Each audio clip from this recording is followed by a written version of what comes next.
বায়োলজির আড্ডায় সকলকে স্বাগত। আজকে সবাইকে একটা গল্প বলি। গল্পটা হলো পিসিআর। আমরা পিসিআর সচরাচর সবাই করি, সবাই পড়ি। করার থেকে বড় কথা হলো পড়ি প্রত্যেকে, করাটা অনেক পরে। বিশেষ করে যারা আন্ডার গ্রাজুয়েট করছে তাদের জন্য পিসিআর পড়তে হয়, আর যারা পোস্ট গ্রাজুয়েট করছে তাদের পিসিআরটা পড়ার সাথে সাথে করতে হয়। তো পিসিআর সংক্রান্ত কিছু ছোট ছোট তথ্য আজকে আমরা আলোচনা করব। বলা যায় পিসিআর নিয়ে আজকে আমরা একটু গসিপ করি। তাহলে ফার্স্ট কথা হচ্ছে পিসিআর কি না, পিসিআর হলো in vitro process for the synthesis of a gene. মানে কোষের বাইরে যদি কোনো ডিএনএ অণু বা ডিএনএ ফ্র্যাগমেন্টকে তার সংখ্যাকে বাড়াতে চাই আমরা, তাহলে আমরা পিসিআর পদ্ধতিটাকে ব্যবহার করে থাকি। তাহলে পিসিআর এর পুরো কথাটা কি না, পিসিআর এর পুরো কথা হলো পলিমারেজ চেইন রিয়াকশন। কেন এরকম একটা নাম দেওয়া হলো সেইটা আগে আমরা একটু শুনে নিই। এখানে কি হচ্ছে না, আমরা ডিএনএ পলিমারেজকে ব্যবহার করছি একটা ডিএনএ অণুর অনেকগুলো প্রতিলিপি তৈরি করার জন্য বা তার কপি নাম্বারকে ইনক্রিজ করার জন্য। তাহলে প্রথমে সেই যে ডিএনএ টেমপ্লেট, সেই ডিএনএ টেমপ্লেটটাকে আমরা নিচ্ছি, নিয়ে সেটাকে নির্দিষ্ট প্রাইমার এবং ডিএনএ পলিমারেজের সাহায্যে যে ডিএনটিপি আমরা অ্যাড করেছি সেই ডিএনটিপি গুলোর সহায়তায় একটা ডিএনএ টেমপ্লেট তৈরি করলাম। অর্থাৎ একটা যদি ডিএনএ টেমপ্লেট থাকে সেখান থেকে তৈরি হলো দুখানা ডিএনএ টেমপ্লেট। তাহলে পিসিআর আমরা কি করি না, একটা ডিএনএ অণুর অনেকগুলো প্রতিলিপি তৈরি করছি বা অনেকগুলো কপি নাম্বার আমরা এখানে বাড়াচ্ছি। তাহলে সেটা বাড়ানোর জন্য কি করা হচ্ছে না, আমরা ডিএনএ পলিমারেজ নিচ্ছি প্রাইমার বা অলিগোনিউক্লিওটাইড বলা হচ্ছে সেগুলোকে, আর নিচে ডিএনটিপি এবং একটা বাফার সিস্টেম। তো সেটা নিয়ে আমরা প্রথমে যদি একটা ডিএনএ মলিকিউলের কথা ভাবি, একটাই ডিএনএ মলিকিউল আছে, তাহলে সেই ডিএনএ মলিকিউলের নির্দিষ্ট প্রাইমার দিয়ে যদি আমরা ডিএনএ পলিমারেজকে রাখি নির্দিষ্ট যে রিয়াকশন কন্ডিশন, সেই রিয়াকশন কন্ডিশনেতে, তাহলে সেই একটা ডিএনএ থেকে দুটো ডিএনএ অণু তৈরি হবে। পরবর্তী ধাপে ওই দুটো ডিএনএ অণুই আবার টেমপ্লেট হিসেবে কাজ করে দুটো থেকে চারটে।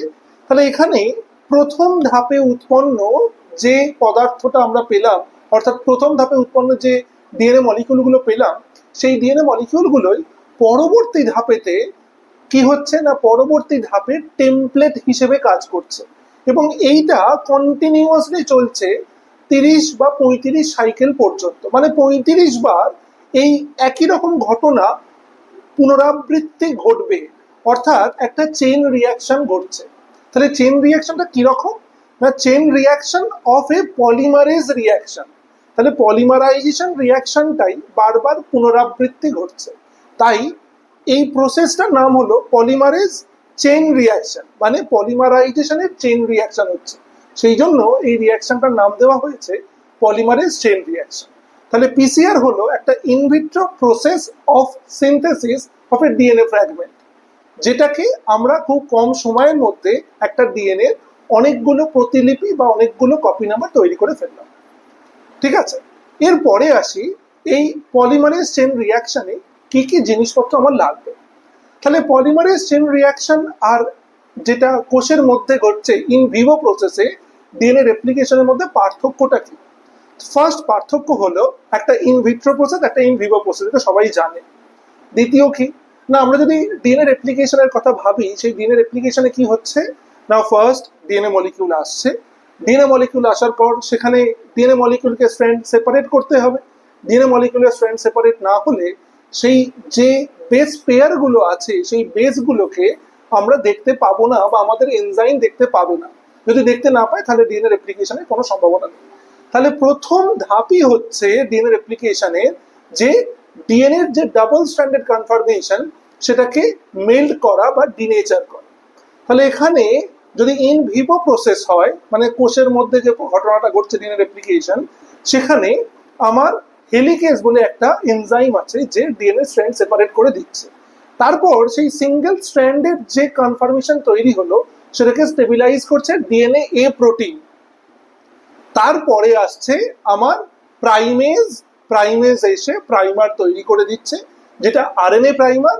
তারপর ডিএনএ পলিমারেজ রিক্রুট হয়ে সেই যে প্রাইমার যেটা তৈরি হলো তার যে OH 3' OH সেই OH থেকে স্ট্র্যান্ড এক্সটেন্ড করছে, মানে ডিএনএ পলিমারাইজেশন স্টার্ট করছে।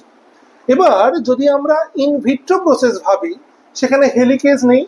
কেন নেই? না, হেলিকেজ হচ্ছে একটা মাল্টিমেরিক এনজাইম, যার এই যে অলিগোমারাইজেশনটা কোষের মধ্যে স্পেসিফিক সেলুলার এনভায়রনমেন্ট ছাড়া হওয়াটা প্রায় অসম্ভব।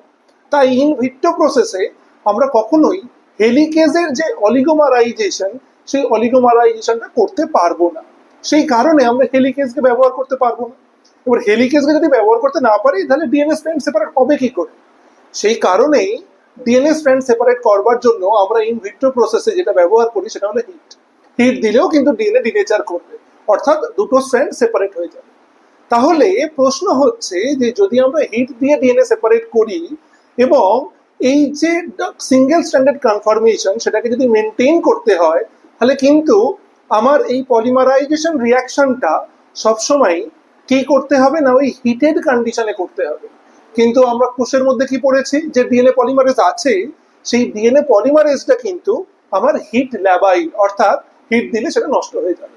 তাহলে আমাকে এরকম একটা পলিমারেজ খুঁজতে হবে যে পলিমারেজটা ওই যে হিটেড কন্ডিশন বা হাই টেম্পারেচারে স্টেবল থাকবে। সেরকমই একটা পলিমারেজ হলো ট্যাগ পলিমারেজ।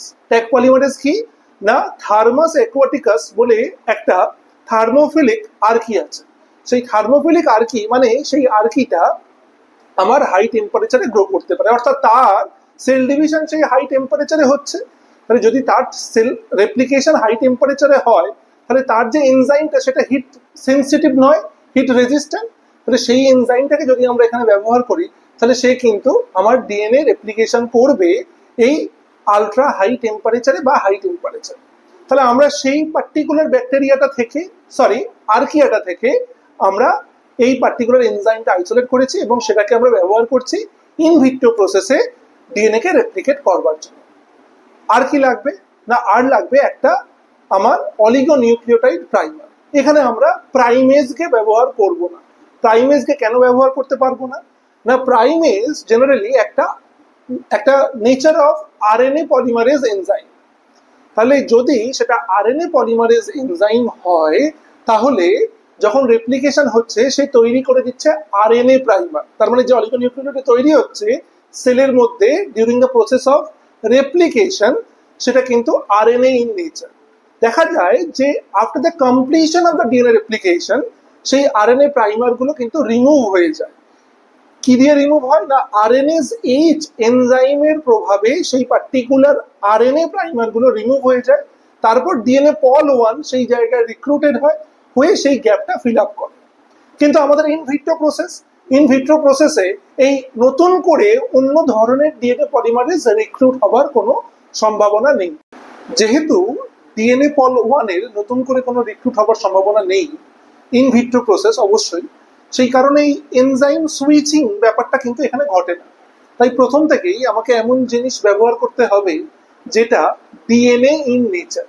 সেই কারণে আমরা এখানে যে অলিগোনিউক্লিওটাইড প্রাইমার গুলো ইউজ করছি সেগুলো কিন্তু ডিঅক্সিরাইবোনিউক্লিওটাইড দিয়েই তৈরি।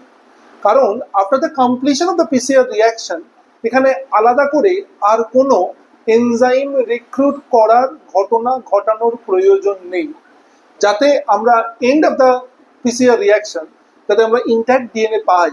সেই কারণেই এখানে আমরা প্রিসিনথেসাইজড অলিগোনিউক্লিওটাইড ইউজ করছি, যাতে তারা ডিএনএ এর মধ্যেই একটা ইন্টিগ্রাল পার্ট হিসেবে থেকে যেতে পারে।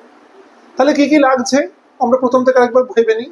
না, ফার্স্ট হচ্ছে ডিএনএ টেমপ্লেট, সেকেন্ড হচ্ছে আমার রেপ্লিকেটিং এনজাইম সেটা হলো ট্যাগ পলিমারেজ, নাম্বার 3 সেটা হলো ডিএনটিপি মানে ডিঅক্সিরাইবোনিউক্লিওটাইডস, নাম্বার 4 আমার লাগবে কি না একটা বাফার্ড কন্ডিশন বা একটা নির্দিষ্ট পিএইচ মেনটেন করবে রিয়াকশন কন্ডিশনের জন্য, তার মানে আমার একটা রিয়াকশন বাফার লাগবে।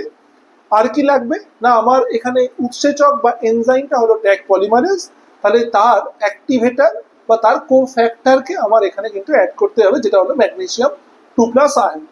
তাহলে এইগুলো দিয়ে যদি আমরা রিয়াকশনটা চালাই তাহলে আমরা কিন্তু ইন ভিট্রো প্রসেসে ডিএনএ সিনথেসিস করতে পারবে। এবার প্রশ্ন হচ্ছে আমরা এখানে যে প্রাইমার ইউজ করছি সেই প্রাইমার কিন্তু এখানে পেয়ার হিসেবে ইউজ হয়। একটা হচ্ছে ফরওয়ার্ড প্রাইমার আর একটা হচ্ছে রিভার্স প্রাইমার।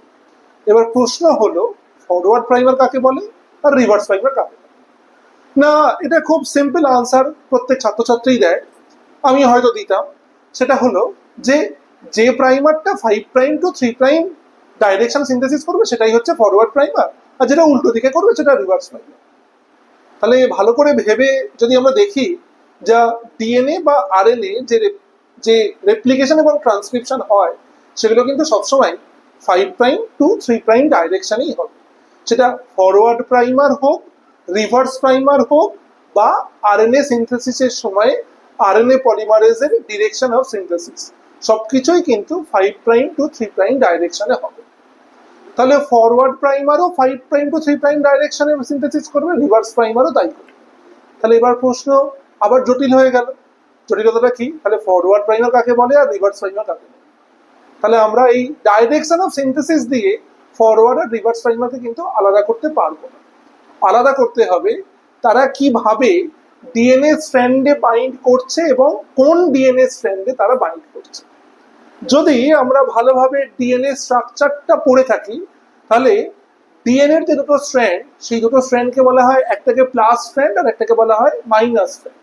মানে একটা হলো কোডিং স্ট্র্যান্ড আর একটা হলো নন কোডিং স্ট্র্যান্ড। যে প্রাইমার নন কোডিং স্ট্র্যান্ডে বাইন্ড করবে এবং কোডিং স্ট্র্যান্ডকে সিনথেসাইজ করবে তাকে আমরা বলবো ফরওয়ার্ড প্রাইমার। আর যে প্রাইমার কোডিং স্ট্র্যান্ডে বাইন্ড করবে এবং নন কোডিং স্ট্র্যান্ডকে সিনথেসাইজ করবে তাকে আমরা বলবো রিভার্স প্রাইমার। আশা করি এই ঘটনাটা যদি কারোর মাথায় ঢুকে যায় তাহলে সে কোনোদিন ফরওয়ার্ড আর রিভার্স প্রাইমারকে ভুল করেও ভুল করতে পারবে না।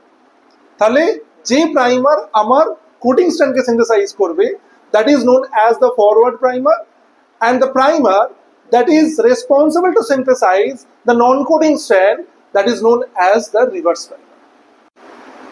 এতক্ষণ যেটা বললাম সেটা হলো পিসিআর রিয়াকশন করতে গেলে যা যা জিনিসপত্র লাগে সেই সমস্ত জিনিসপত্র এবং কিভাবে রিয়াকশনটা হচ্ছে তার একটা সম্যক ধারণা।